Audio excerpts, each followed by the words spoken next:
Hello everybody, here's another one of my videos. I felt like making a video, so I had Kelly pick a subject that is on my list to make. And this one is about racism. It's obvious I'm a white guy. You know, most of y'all that are watching this probably know me, but you know, I do have some Indian blood in me. Anybody seen my grandma and my Aunt Barbara and my Aunt Loretta and all my uncles and stuff? They all, you know, they've got a lot of Indian in them. I'm dark complected, but as far as like, you know, looking like an Indian, but my family has it. Anyway, something happened today that made me talk to my wife about it, and then that's why she come up with the subject. But make a long story short, the guy referred to a very nice lady with the N-word. And she's a good Christian lady and super nice, doesn't do anything wrong to anybody. And she is a black lady. I'm sure she's aware of that too. And what does it matter? I mean, what does it matter if she's black or white? She's and I told him, I said, well, you know, her name is such and such. And he's like, yeah, the N lady. And I was, man, I didn't know. I didn't know how to handle it, really.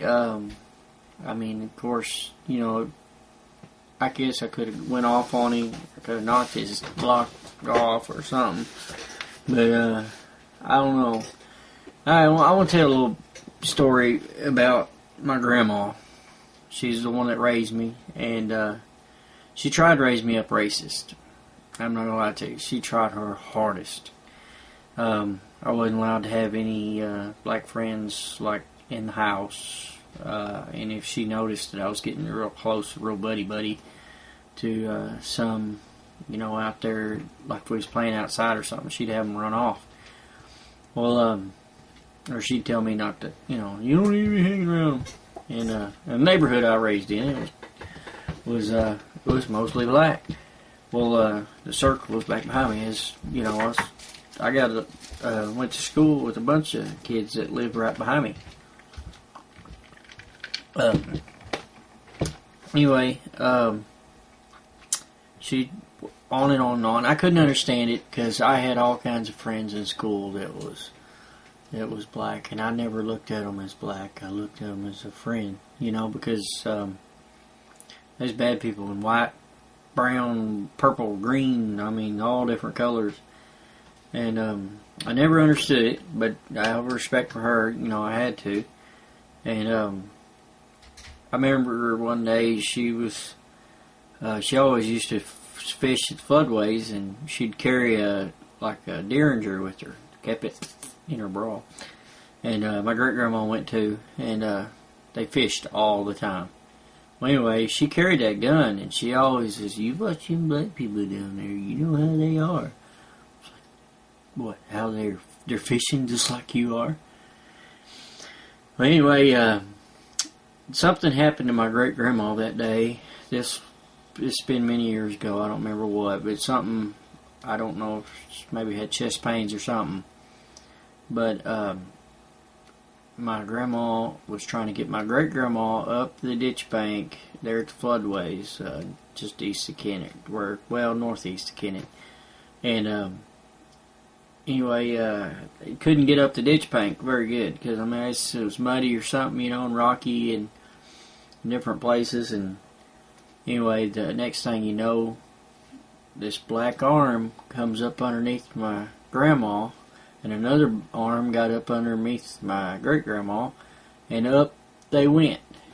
Nothing was said. Nothing was, hey, do you care? I mean, their thought was to get my grandma and my great-grandma to the top of the hill. And then I think it kind of, it hit home to my grandma. She really changed a lot after that day, and she started lowering her guard, and started realizing that that they're people just like us. They're they're just it's just a color, and I don't know. I don't know if she thought that she was better than them. I don't really think that, or they was dirty. I don't know, but it didn't make any sense. Well, they got to talking about. They asked if my great grandma was okay the next time they went fishing, and then they got to talking, and then well, it wasn't long that Mr. Robert and Bernice become my grandma's best friends. And of course, they become my best friends. And they were the best people I've ever met in my life. They was awesome. They was just awesome. Mr. Robert is done passed away now, but Miss Bernice, last I heard, she had her new feller. But anyway, that's a different story. That's one woman I would not want to mess with. I've seen her, I kid you not, pick up a V8 block engine. It was a 351 Windsor block with intake, no carburetor. I don't remember if the exhaust manifolds was on it or not, but the valve covers and stuff was on there. And she picked that, bear hugged it, picked it up like that, and put it in the back of the truck. She was a big old girl. Anyway, and then my grandma really started to change after that, and they went everywhere together, and got real close, and I think she really regretted all those years of all that hatred she had towards mainly black people. She made some racial slurs about Mexicans and stuff like that, but nothing as bad as black people. She was pretty bad. She was real bad. But anyway, there's another thing there about like Mexicans and stuff like that. A lot of people around here are really down on them. And I have some very, very good friends that are Mexican. Alright, well, I heard on the radio today that the farmers over in Alabama are having a fit because they really starting to enforce the immigration laws, and a lot of the illegal immigrants and stuff like that can't do the fields. Well, alright, here's my view on this. This don't make me racist, but this makes me American. Alright, I've got to pay taxes just like they do. They need to. I pay taxes to be able to drive up and down these roads, send my kids to school, and everything else. I think if you come here, you need to pay taxes like I do, pay taxes like everybody else, and even the guys I work with, or I'd say about all of them, they get away with it. And they said, well, they was saying about Alabama, the farmers said that the unemployment offices was sending them workers, and they was usually just run-of-the-mill white guys. They said that none of them would do it. They'd all want to drive either a tractor, or they said their back would hurt after about an hour and go home. And one guy had a sweet potato farm, said something about he, out of 26 or 28, he had 6 left. And that's pretty bad. Everybody says, yeah, the Mexicans are taking away our jobs and stuff like that. Well, the jobs are there now. Well, go get them. What's stopping you? Oh, no. I don't want to. I just want to gripe about the manual labor. Well, I think you just want to gripe about the Mexicans. Because they're just wanting to work. They're just wanting to work and make money, just like we are. But they're wanting to work and earn it. And I respect them for that. But they also got to do it by paying their taxes. And, and I know, like around Kennett and stuff like that, they had a deal growing up where you could, all the illegals could go and get free health care and stuff like that, and which, I mean, health care is great, and people's kids and stuff really need health care, but we're paying for that. They need to pay taxes too, because if they're going to use the services, they gotta, you gotta pull your own weight. But that's my view on that. That don't make me racist. I wouldn't care if it's a white guy, black guy, or Mexican, or Oriental, or whoever. If you're here, you gotta pull your own weight. And sorry, I got thirsty. But I don't know. Back to I kind of got off the deal a little bit on the racism, but there's people that won't even eat at a restaurant where like Mexicans are cooking their food. Oh my goodness, I have got some awesome friends that I guarantee you, if I was eating at their house, which I have, and if I happen to drop something on the floor, that 5-second rule could go even further, because I guarantee you, this is not dirty. You can ask anybody that's been to Vicente and Lorenzo's house, or several of my friends, their house is spotless. They're always bugging me about my big truck. They'll get in there and they'll say, "Ooh, you Chino," or something, saying how nasty it is in there. I was like, it's clean. No.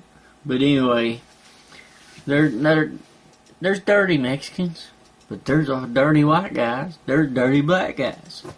We're all about the same. It's just our colors are a little bit different. On the inside, we're all the same. And, just because they speak a different language or have a different look about them, or, some people, they'll hear like somebody talking Ebonics or something, and they'll make some sort of African comment or something like that. I talk with a Southern accent, and I'm proud of that, and there's nothing wrong with that. So if somebody else wants to talk a different way, hey, that's the way they want to talk. Let them talk that way. And I don't know. Got anything I need to add on this? No. Anyway, she's sitting over playing her video games. Making my videos. Anyway, I want to make one more comment. I remember this got pointed out to me. This happened to me when I was in high school. I thought a friend of mine, which I'd still say he was a friend of mine, but I believe he was kind of, to me, he was racist the other way around. You know how a lot of people say, well, the white guy's racist to the black guy. Well, I think this guy was racist to white guys. And he said something about, he stood up and was like all talking about, well, they ain't no black people in the judges or Supreme Court or something. I forgot what it was. That's back in high school. But anyway, he said something about that, and I said, well, Eric, I said, man, and this he's passed on now, so that's why it makes me feel bad. I never made peace with him. I never could, because he was so mad. I said, Eric, why don't you go get a good education? I was, we was in high school. We was actually in a VOTEC at that time. I said, why don't you go on and get a good education, really try, and then him become a judge. I was like trying to, encourage him. Yeah, thank you. And he took it as like, I don't know, like it was a racist comment. And I was trying to, hold him up and say, come on, man, you can do this. And, because I couldn't be a judge. I couldn't do it. And, but I figured he could. That's why I was telling him that. And, I remember he got a lot of people mad at me. And, I mean, my close friends and stuff like that knew that I wasn't like that. That, you know, he was taking it out of text or something. But any little comment, you know, if you said anything, he always thought it was like a racist comment, and he always was, you know, kind of got hot about it, and it was sad because I mean, I was always, you know, he's halfway afraid to say anything because he's, you know, he would just go off the wall. But I'd wish I'd made peace with him because the last time I talked to him, he was like screaming at me. So that's kind of a sad deal. Anyway, that was